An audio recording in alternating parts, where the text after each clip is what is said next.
चला आता आपण नेक्स्ट मेथड घेऊया. थोडंसं इथे स्टेट बोर्डने चांगलं एक काही सिलेबस डिझाईन केलंय की सीबीएसई मध्ये क्रॅमर्स रूल अजून त्यांना माहिती नाही.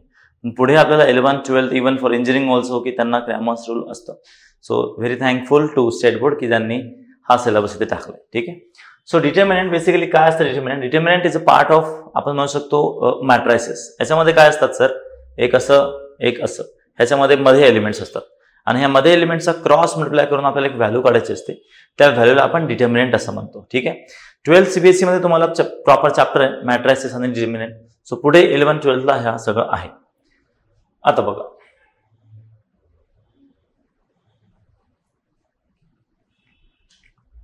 डिटर्मिनंट. ठीक आहे. आयुष्यात पण तुम्ही स्वतःला मिस्टर डिटर्मिनंट म्हणू शकता. म्हणजे सर डिटरमाइंड माइंड पाहिजे. आता इथे जर आपण असं एक लाईन काढलं.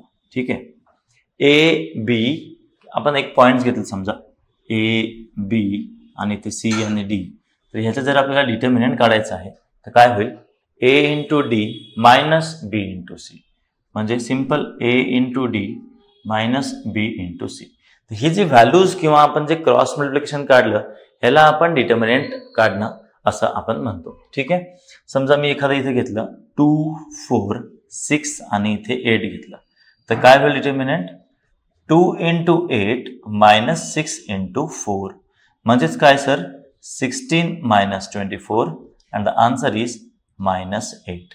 ठीक आहे. याचा आन्सर प्लस मायनस काही पण येऊ शकतो, 0 पण येऊ शकतो. तर आपण बघू. ठीक आहे. एका मार्काला प्रश्न आलं पाहिजे, इम्पॉर्टंट आहे आणि चांगला टॉपिक आहे. सो जर आलं तर सिम्पली असं करायचं. ह्याच्यात प्लस मायनसची गडबड होऊ शकतं, बिलकुल होऊ शकतं आणि होतं. चांगल्या टॉपर्स लोकांचंही चुकू शकतं. सो प्लीज दोनदा क्रॉस चेक करायचं बिफोर कन्फर्मिंग एनी पार्ट. ठीक आहे. ओके. चला अजून बघू आपण काय काय दिलेलं आहे सर. ठीक आहे. Find the values of determinant. आपण एखादे क्वेश्चन्स घेऊ. ठीक आहे. मी हे सगळे प्रश्न तुमच्या बुकमधूनच घेतोय की महाराष्ट्राच्या कानाकोपऱ्यात असलेल्या कोणत्याही प्रकारच्या मुलाला हा व्हिडिओ बघून त्याला त्याच्या पुस्तकामधून सॉल्व्ह करता आलं पाहिजे. हा प्रमुख माझा उद्देश आहे. ठीक आहे. सो बघा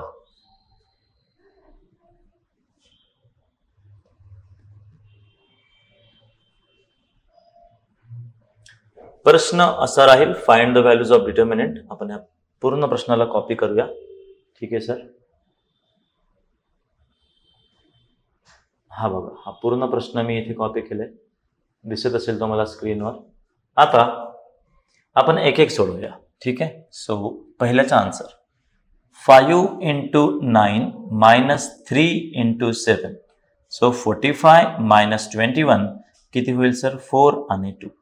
सो याचं जे आन्सर आहे ते आहे सर 24. ठीक आहे सर. पहिल्याचं सिंपल आहे मल्टिप्लिकेशन. ठीक आहे. Second -8 into 4 minus 3 into 2. आता इथे व्यवस्थित बघा प्लस मायनस जरा रूल इथे कामात येईल. मायनस मायनस तुम्ही प्लस करू शकता. 3 इंटू 6 एवढं आणि आन्सर किती राहील सर? 18. तर हा दुसऱ्याचा आन्सर डन. सो -18 आहे दुसरा आन्सर.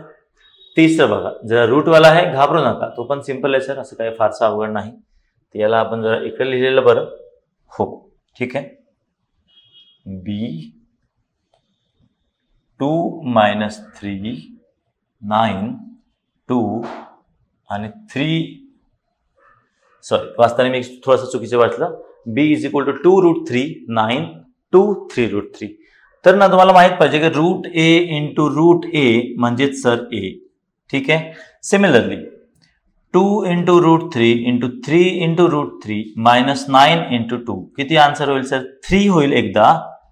√3 3 आणि याचं 18. आता 9 इंटू 2 18 मायनस 18 आन्सर इज 0. ठीक आहे. सो अशा प्रकारे आपण तिसरा प्रश्न आपण सॉल्व्ह केलेला आहे. ठीक आहे. सो एवढे क्वेश्चन सफिशियंट आहेत डिटर्मिनंट क्वेश्चन समजायला. ठीक आहे. डन. आता बघा सोल्युशन्स आन्सर चेक करू. 24 हा दुसऱ्याचं -26 दिसतंय. आपलं काय गडबड आहे सर? बघा एकदा. 8 इंटू 4 हा काय चुकीचं केलंय? 8 इंटू 4 विल बी -32 नॉट -24. ठीक आहे, चुकलेला आहे सर. चला, म्हणजेच किती होईल -26. ठीक आहे. सो असं मल्टिप्लिकेशन मिस्टेक्स माझ्याकडून आता झाली बघा. ठीक आहे, मला तर माहिती आहे की हा व्हिडिओ युट्यूबवर जाणार आहे, काय लोक काय. ठीक आहे, पण चुका आहेत, चुका झाली त्याला मान्य करायचं आणि पुढे वाढायचं. ठीक आहे. अदरवाईज काय असतं, अरे चुकलं चला एडिट करा मग सांगा. म्हणजे मला जर कॅमेऱ्यावर दाखवायचे असेल तर मी सगळं बेस्ट दाखवू शकतो, पण जे रिअल आहे तेच दाखवतोय. सो सगळ्यांनी ही गोष्ट समजून, तुमच्याकडून पण चुका होऊ शकतात, सो ऍक्सेप्ट करायचं आणि पुढे वाढायचं. डन.